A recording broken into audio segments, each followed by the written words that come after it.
Pet ക്രിയേഷൻ്റെ പുതിയൊരു വീഡിയോയിലേക്ക് സ്വാഗതം. അപ്പോൾ ഇന്നത്തെ വീഡിയോ നമ്മൾ ഇതിൻ്റെ മുന്നേ ഒരു ബ്രോയിലർ ഫാമിൻ്റെ ഒരു വീഡിയോ ഇട്ടുണ്ടായിരുന്നു. അതിൻ്റെ സെക്കൻഡ് പാർട്ടാണ്. അപ്പോൾ ഇന്നത്തെ വീഡിയോയിൽ നമ്മൾ കാണുന്നത്. അപ്പോൾ ബാക്കി കാര്യങ്ങളൊക്കെ നമുക്ക് സ്റ്റേജ് ബായോട് തന്നെ ചോദിക്കാം, കോഴികളെ കുറിച്ചിട്ടുള്ളത്.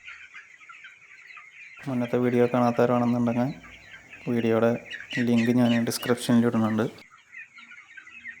Stage by. അപ്പോൾ അത് അത്യാവശ്യം വലുപ്പം വെച്ചിട്ടുണ്ട്. അപ്പോൾ അത് എത്ര ഡേയ്സ് ആയിട്ടുണ്ട് ഇപ്പോൾ? ഇത് 27 ദിവസമായിട്ടുള്ള കോഴിക്കുട്ടികളാണ്. അപ്പോൾ ഇവർക്ക് ഇപ്പോൾ തീറ്റ വ്യത്യാസം വന്നിട്ടുണ്ടാവുമല്ലോ വലുപ്പം വെച്ചോണ്ട്. അപ്പോൾ ഇപ്പോൾ എന്ത് തീറ്റയാണ് നമ്മൾ ഇവർക്ക് കൊടുത്തുകൊണ്ടിരിക്കുന്നത്? അവർക്ക് ഇപ്പോൾ കൊടുക്കുന്നത് ബ്രോയിലർ സ്റ്റാർട്ടർ കൊടുത്തു കഴിഞ്ഞു. ഇപ്പോൾ ഫിനിഷർ, ഇന്നലെ മുതൽ ഫിനിഷർ കൊടുത്തു. നല്ല ചൂടാണ് അല്ലേ? അപ്പോൾ നമുക്ക് അതുകൊണ്ട് ബുദ്ധിമുട്ടും കാര്യങ്ങളും എന്തെങ്കിലുമൊക്കെ ഉണ്ടാവുന്നുണ്ടോ? ചൂട് കൂടുതലായതുകൊണ്ട് കോഴികൾ മരണപ്പെടാനോ അങ്ങനെ വല്ല കാര്യങ്ങളൊക്കെ? അത്രയ്ക്കും ചൂട് ഫീൽ ചെയ്യുന്നുണ്ട്. അതുപോലെ പിന്നെ ഈ തീറ്റയുടെ പാത്രങ്ങളൊക്കെ പൊന്തിച്ച് വെച്ചിട്ടുണ്ടല്ലോ, അത് ഈ ചൂട് കൂടുതലായ കാരണം കൊണ്ടാണോ പൊക്കി വെച്ചുള്ളത്? തീറ്റ കൂടുതൽ നിന്ന് എന്തെങ്കിലും പ്രശ്നം ഉണ്ടാവും അതുകൊണ്ടാണോ?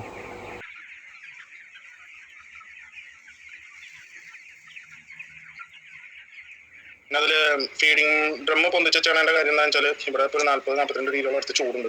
അതുകൊണ്ട് ഭയങ്കര എക്സസ് ഹീറ്റ് ആയതുകൊണ്ട് ഒരു പകൽ മുഴുവൻ തിന്നു കഴിഞ്ഞാൽ പിന്നെ അത് ദഹിക്കാണ്ട് ഇങ്ങനെ കിടക്കും. അപ്പോൾ മോർട്ടാലിറ്റി കൂടുതലാണ്, മരണസംഖ്യ കൂടുതലാവാൻ സാധ്യതയുണ്ട്. അതുകൊണ്ട് പകൽ സമയം 10 മണിയാകുമ്പോൾ ഫീഡിങ് മുഴുവൻ കയറ്റി വയ്ക്കും. വൈകുന്നേരം ഒരു 4 മണി കഴിയുമ്പോൾ 4:30 ആകുമ്പോൾ ഫീഡ് ഇറക്കി വെച്ച് വീണ്ടും തിന്നാൻ കൊടുക്കും.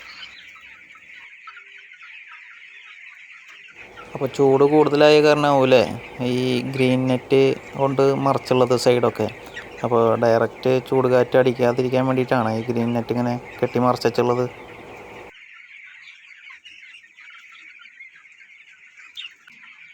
അപ്പോൾ ഇവർക്ക് ഇപ്പോൾ എത്ര വെയിറ്റ് വന്നിട്ടുണ്ടാവും ഏകദേശം?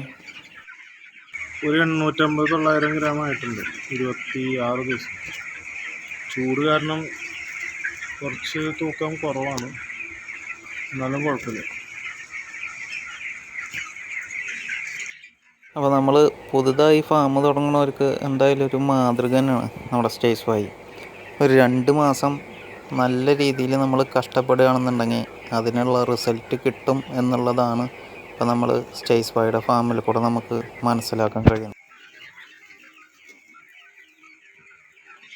ഒരു ഓട്ടോമാറ്റിക് ഡ്രിങ്കർ ഇല്ലാത്ത ഫാമാണ് കേട്ടോ.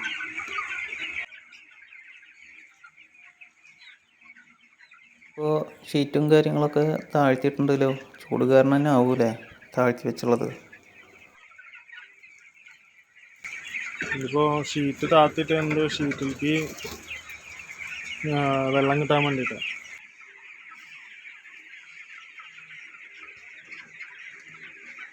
അതായത് മുകളിൽ സ്പ്രിങ്ക്ലർ വെച്ചിട്ടുണ്ട്. ഇത് ഞാൻ കാണിച്ചു തരാം, ഞാൻ പുറത്തേക്ക് വരാം.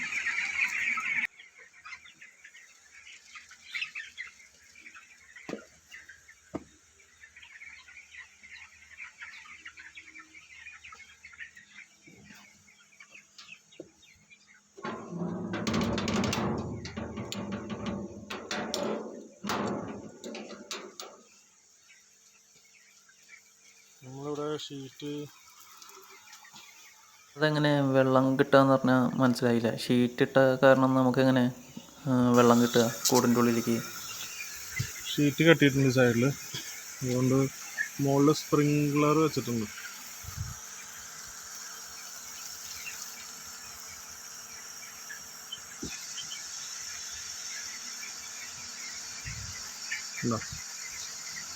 അപ്പോൾ അത് ഷീറ്റ് ഫുൾ ടൈം നനച്ചുകൊണ്ടിരിക്കും. അപ്പോൾ അത് വന്ന് ഈ പച്ചനെറ്റിൽ വീണിട്ട്, മൊബൈലൊക്കെ തന്നെയാണ്, പച്ചനെറ്റിൽ വീണിട്ട് പച്ചനെറ്റിൽ കൂടെ വെള്ളം ഇറങ്ങുമ്പോൾ കാറ്റ് വീശുമ്പോൾ തണുത്ത കാറ്റ് ഫാമിൻ്റെ ഉള്ളിൽ കയറും.